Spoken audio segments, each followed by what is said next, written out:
So hello guys, welcome back to my video. दोस्तों, आज मैं बात करने जा रहा हूँ बिहार विधानसभा इलेक्शन के बारे में। अभी आप लोगों को पता है बिहार विधानसभा इलेक्शन बहुत ही गर्मा गर्मी चल रही है। बिहार में बहुत ही बदहाल स्थिति हो गई है। कई जगह पे मतलब कि मौत का तांडव देखने को मिल रहा है। और बिहार जो कि अभी मेरे यहाँ पे तो 6 नवंबर को चुनाव है, बट आपके यहाँ पे पता नहीं कब है, लेकिन चुनावी माहौल बहुत ही काफ़ी तेज़ है।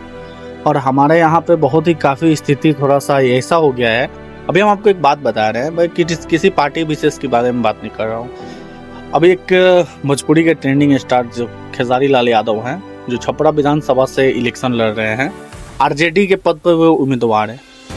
तो एक खेसारी लाल यादव के वजह से पूरा भोजपुरी समाज, जो कि भोजपुरी उनके बड़े भाई, जो भोजपुरी के बहुत ही महानायक कहे जाने वाले रवि किशन, मनोज तिवारी, ये लोग बहुत सारे, पवन सिंह, सब लोग, ये लोग उनके बड़े भाई थे, अभी भी हैं, लेकिन ये लोग बीजेपी से हैं और ये खेसारी लाल इकलौते आरजेडी में सम्मिलित हो गए हैं। तो इन पे कटाक्ष किया जा रहा है सिर्फ और सिर्फ खेसारी लाल यादव पे कि वो नचनिया हैं, तो फिर अकेले क्या कर लेंगे।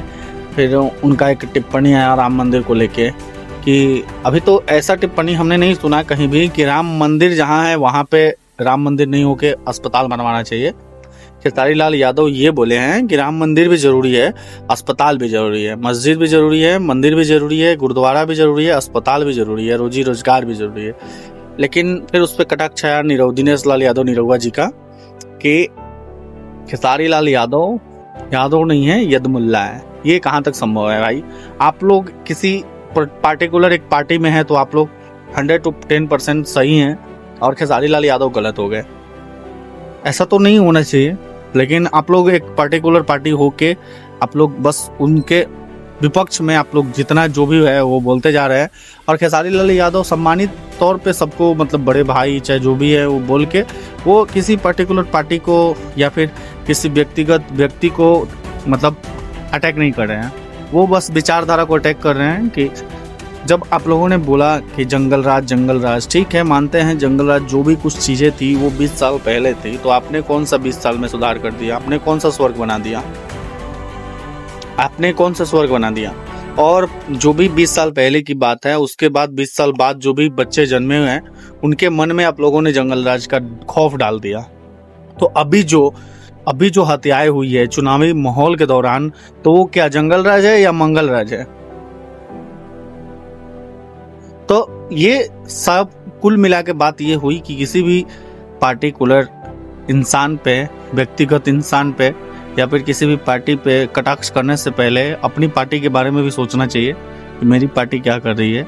अगर आपकी पार्टी अच्छी की होती, चाहे अच्छी है, तो आपको वोट मांगने की जरूरत नहीं पड़ती। वोट मांगने की जरूरत नहीं पड़ती इस हाल में, क्यों आपने काम ऐसा किया है। आप बताइए ना, आपने बिहार के लिए क्या किया है? बिहार में ऐसा कौन सा चीज़ है जो कि बच्चे पढ़ाई करने के बाद यहाँ पे रुक रहे हैं? पढ़ाई करने के बाद भी लोग, मतलब बच्चे चाह रहे हैं कि अब कोई कंपनी ज्वाइन कर लिया जाए, क्योंकि यहाँ पे कोई रोजी रोजगार नहीं है, कोई कंपनी नहीं है, कोई चीज़ नहीं है, जो कोई ऐसी व्यवस्था नहीं है कि जो यहाँ पे रुक सके बिहार में और कुछ कर सके बिहार में। तो अदर स्टेट तो जाना ही पड़ेगा ना। अदर स्टेट जाके कमाएंगे तो फिर घर चलेगा, नहीं तो बिहार में रह के कुछ नहीं हो पाएगा ना।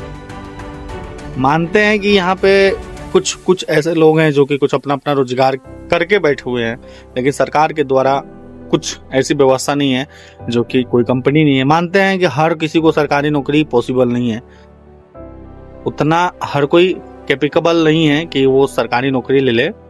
लेकिन बात यह है ना कि सरकारी नौकरी नहीं होने के बावजूद भी बहुत सारे ऐसे रोजगार है जो कि उनको एक पैसा कमा के अच्छा खासा कमा सकते हैं लोग।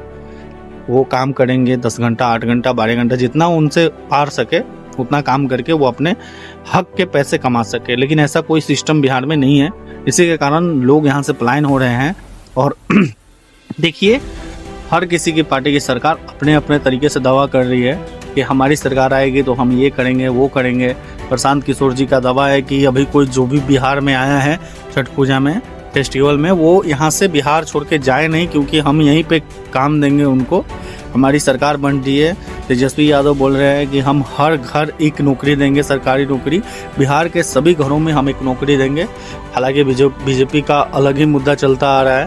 तो देखिए क्या होता है इस चुनाव में। बस हम आपसे यही कहेंगे कि आप सोच समझ के, अपने दिमाग से, अपने बुद्धि से, अपने मतलब जो भी है मन से, आप अपने लिए नहीं, अपने बच्चों के लिए, शिक्षा के लिए, रोजी रोजगार के लिए सोच समझ के वोट कीजिएगा। बस इतना ही।